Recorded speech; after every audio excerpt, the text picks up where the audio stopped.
Job versus business. अगर ये topic के बारे में आपके दिमाग में भी बहुत कुछ चलता है, जॉब कर रहे हैं, बिजनेस करना चाहते हैं, आसपास देखते हैं लोगों को सक्सेसफुल होते हुए, बिजनेस करके बड़ी बड़ी गाड़ियां खरीदते हुए, घर बड़े बड़े बनाते हुए, तो आज का टॉपिक सिर्फ आपके लिए है। बहुत बार देखा है मैंने भी कि लोग नौकरी कर रहे होते हैं, अच्छी अच्छी प्राइवेट कंपनीज में, आईटी कंपनीज में, कॉर्पोरेट में जॉब करते हैं, लंच आवर्स में या फिर सुट्टा ब्रेक में या फिर चाय ब्रेक में बाहर आते हैं और छोले वाले की इनकम को कंपेयर कर रहे होते हैं कि एक छोले कुलचे बेचने वाला भी एक घंटे में कितनी सेल कर लेता होगा। अक्सर ये आपके साथ भी होता होगा, आप आपके दोस्तों के साथ भी ये डिस्कशन लगातार होते होंगे कि एक चाय की टपरी, एक छोले कुलचे वाला दिन भर में कितनी सेल कर लेते हैं। हमारी जॉब से तो यार ये बेहतर है, ये हमसे ज्यादा अच्छा है, बॉस इसके ऊपर कोई है नहीं, अपनी मर्जी से काम करता है और कभी काम करने की इच्छा ना हो तो नहीं करता उस दिन काम। मैं आपको आज कुछ बिजनेस और जॉब के दोनों साइड बताऊंगा, क्योंकि मैंने दोनों ही करे हैं। बड़ी कॉर्पोरेट जॉब्स भी करी हैं और उसके बाद अपना बिजनेस भी किया है, तो मेरे पास दोनों साइड के अच्छे और बुरे दोनों प्लेटफॉर्म्स हैं। कोशिश करूंगा आपके सामने दोनों ही साइड्स रखने की, सो दैट आपको क्लैरिटी मिल पाए कि कौन सा साइड आपको चूज करना है और क्यों करना है। जैसे कि आपको पता है कि लंदन गया था मैं पढ़ने के लिए, एमबीए करने के लिए। लंदन से पढ़ने के बाद मैंने भी अच्छी कॉर्पोरेट जॉब्स को पकड़ा। सबसे पहली जॉब थी मेरी वॉलमार्ट में, दुनिया की one of the most renowned retail company है, तो वहां जॉब करता था। एज यूजुअल मन लगता नहीं था जॉब में, ऐसा लगता था कि शायद मैं बाहर निकल जाऊंगा तो बेहतर कर लूंगा। कहानी सिर्फ पैसे की नहीं थी शायद मेरे दिमाग में, मुझे लगता था कि मैं अपने जीवन के साथ भी कुछ बेहतर कर सकता हूं, कुछ अपने साथ भी जस्टिस कर सकता हूं। इतनी अच्छी एजुकेशन मैंने ली है, इतना एक्सपोजर मुझे लाइफ का मिला है, तो क्यों ना इस एक्सपोजर को यूज करते हुए मैं भी दो पैसे फालतू बनाऊं और साथ ही साथ कुछ लेगेसी छोड़ के जाऊं अपनी नेक्स्ट जनरेशन के लिए। क्यों ना एक ऐसा बिजनेस को बिल्ड करूं। पर समय को अभी शायद मंजूर नहीं था कि मैं बाहर आ जाऊं। उस जॉब के बाद मैंने दो कंपनियों में और काम किया। एक बड़ी अपैरल ब्रांड था और उसके बाद लास्ट कंपनी जो मैंने काम किया वो Titan watches, one of the most renowned watch company India की, टाइटन वॉचेस, जिसमें मैं काम करता था। पर टाइटन में काम करते करते 5-6 साल हो चुके थे मुझे कॉर्पोरेट में जॉब करते हुए, तो रियलाइजेशन हुआ कि नहीं यार, जॉब के लिए तो शायद मेरा जन्म नहीं हुआ है, करना तो मुझे कुछ और ही चाहिए। और क्या करना था? बिजनेस।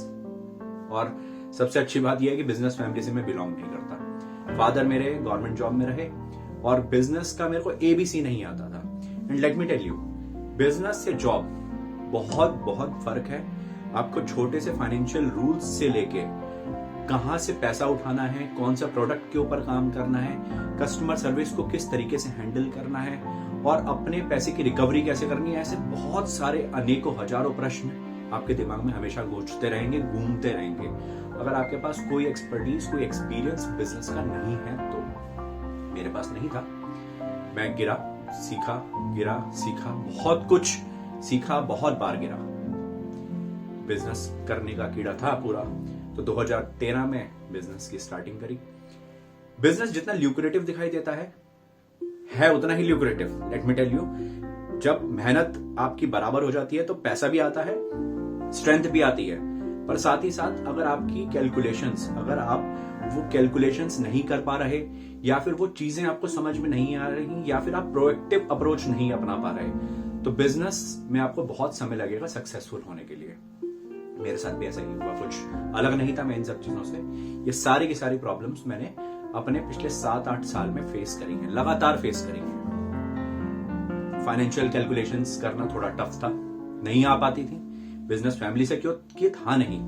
वो परसेंटेज निकालना कि 1 लाख के ऊपर 4% होता है, वो इजी है, पर उसका यूजेज कैसे करना है, वो वर्किंग कैपिटल को मेजर करना, वो उसको एक तरीके से एम्प्लॉय करना अपने काम में। ऑर्डर्स आ गए तो ओवरड्राफ्ट फैसिलिटी बैंक से लेनी है या नहीं लेनी है, लेनी है तो किस परसेंटेज पे आपके लिए वो पैसा अच्छा रहेगा। बाहर से जो प्राइवेट फंडिंग उठा रहे हो या लालाओं से कमेटियां उठा रहे हो, लालाओं से आप प्राइवेट फंडिंग ले रहे हो, वो कितने परसेंट तक लेना आपके लिए लाजमी रहेगा, ठीक रहेगा। कोई एक्सपीरियंस नहीं था इस चीज का। बहुत लॉसेस खाए, बहुत बार गिरे, बहुत बुरी तरीके से गिरे, बहुत चीजें समझ में आई, बहुत कुछ सीखा।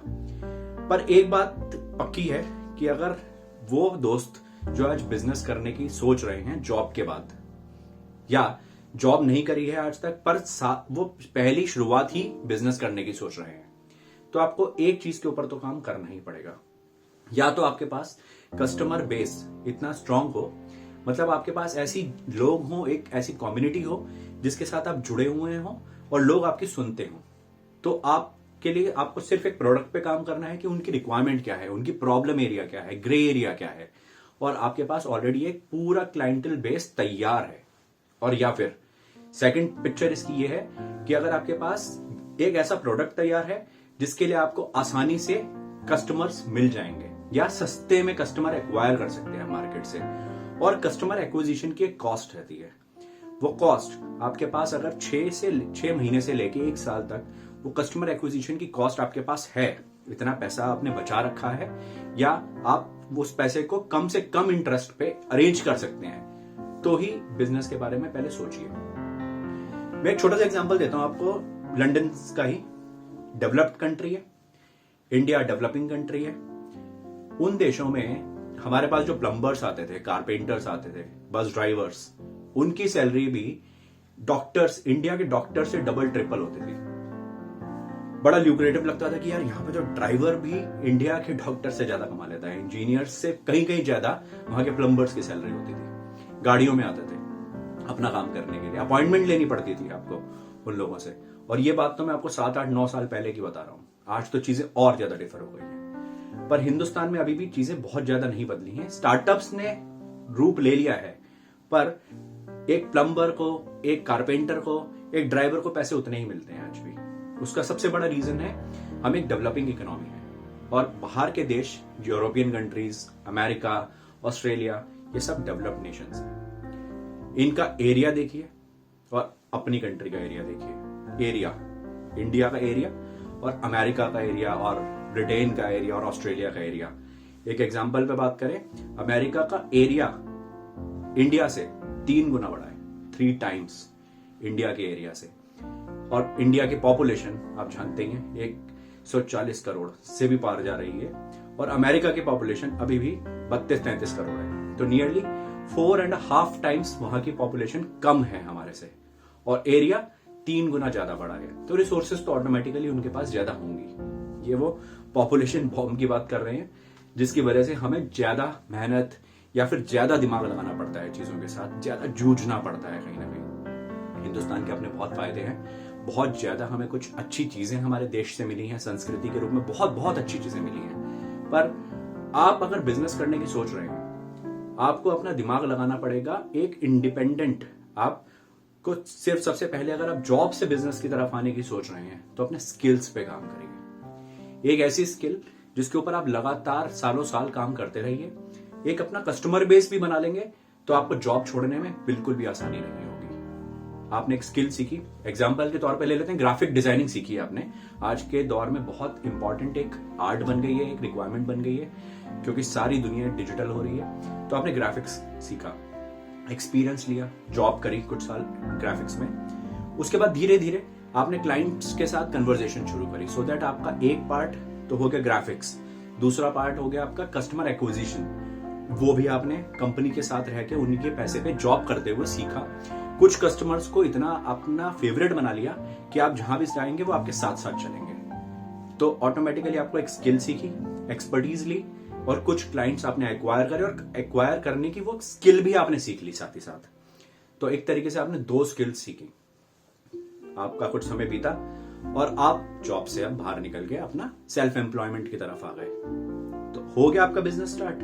किसी के ऊपर कोई डिपेंडेंसी नहीं, आपको ऑफिस जाना नहीं है। अब आप चाहे तो घर से भी काम कर सकते हैं, क्योंकि कुछ क्लाइंट आपके अब जुड़ चुके हैं आपके साथ। और धीरे धीरे over a period of time ये क्लाइंट्स आपको और क्लाइंट से मिलवाएंगे, और आपका वर्ड ऑफ माउथ ही इतना पॉजिटिव फैलता जाएगा। आपको अच्छी कस्टमर सर्विस पे सिर्फ काम करना है। पर कभी भी ये गलती मत करिए कि आपके पास अगर कोई स्किल नहीं है और आप जॉब से बाहर आ रहे हैं, या मैं अब तो अपना काम करूंगा, तो आपको बहुत ज्यादा परेशानी हो सकती है उस केस में। फाइनेंशियल्स को सीखने की कोशिश करिए। बैंक मैनेजर की एक बात मेरे को याद आ रही है, जब 6 साल पहले, 5 साल पहले बैंक मैनेजर के साथ हम अपने बैठे थे, ओवरड्राफ्ट लिमिट चाहिए थी हमें कुछ लाख की। तो बैंक मैनेजर ने हमसे कन्वर्सेशन करी, क्योंकि उम्र में बहुत ज्यादा एज नहीं थी। वो बात करके समझ गया था कि बच्चे अभी नए हैं, इनको समझाना चाहिए, सिखाना चाहिए। तो उन्होंने पूछा कि इतने पैसों का क्या करोगे अभी। उन्हें बताया कि हमारे पास ऑर्डर्स आते हैं, पर पूरा कराने के लिए हमारे पास फंड्स की कमी पड़ जाती है। बहुत अच्छा, ही वॉज हैप्पी कि ऑर्डर्स तो आते हैं। उन्होंने समझाया कि आप पूरा पैसा इन्वेस्ट मत करिए, पूरा पैसा खर्च मत करिए ऑर्डर कंप्लीशन में, रादर उसमें से एक परसेंटेज निकाल के इसको नेक्स्ट लेवल के लिए इन्वेस्ट करिए, सो दैट आपका वो जो लोन अमाउंट है उसमें से एक छोटा सा चंक वो ऑटोमेटिकली बढ़ता जाएगा साथ साथ, और कुछ पैसा आपने ओवरड्राफ्ट की तरह यूज कर लिया अपने ऑर्डर्स को कंप्लीट कराने के लिए। साउंड वेरी बेसिक, पर हमें आइडिया था नहीं इस चीज का कि फाइनेंसेस को इस तरीके से भी मैनेज करा जा सकता है। तो सीखा एक पॉइंट जो सामने किसी ने सिखाया और हमने उनसे लिया, और जब हमने उनसे ये पॉइंट लिया तो हमें समझ में आ गया कि हमें एक फाइनेंशियल गुरु तो मिल चुका है। तो पॉइंट सिर्फ इतना था कि हमें कोई भी दिमाग में डाउट आता था तो हम उन मैनेजर साहब के पास पहुंच जाते थे, और फाइनेंस से लिंक जो भी छोटे छोटे कुछ पॉइंट्स होते थे वो हमारे डाउट्स को रिजॉल्व कर देते थे, और उनकी वजह से हमें बहुत ज्यादा लॉसेस से बचाव भी हुआ। तो पॉइंट सिर्फ इतना है कि आपको अपने डॉट्स को कनेक्ट करके चलता है। जहां जहां पे आपको कुछ रिसोर्स मिल रही हो, कुछ सीखने को मिल रहा है, उनको अपने साथ रखिए। एडवाइजर की बहुत बड़ी एक भूमिका होती है किसी भी कंपनी में। एडवाइजर कहिए, मेंटोर कहिए। अगर आपको कोई ऐसा सिखाने वाला, कोई समझाने वाला मिल रहा है जो आपको अच्छे से समझा सके, तो आपके लिए वो आदमी या वो इंसान बहुत बहुत ज्यादा क्रूशल है। उनको अपने साथ बांध के रखिए, बना के रखिए उनके साथ अपनी अच्छी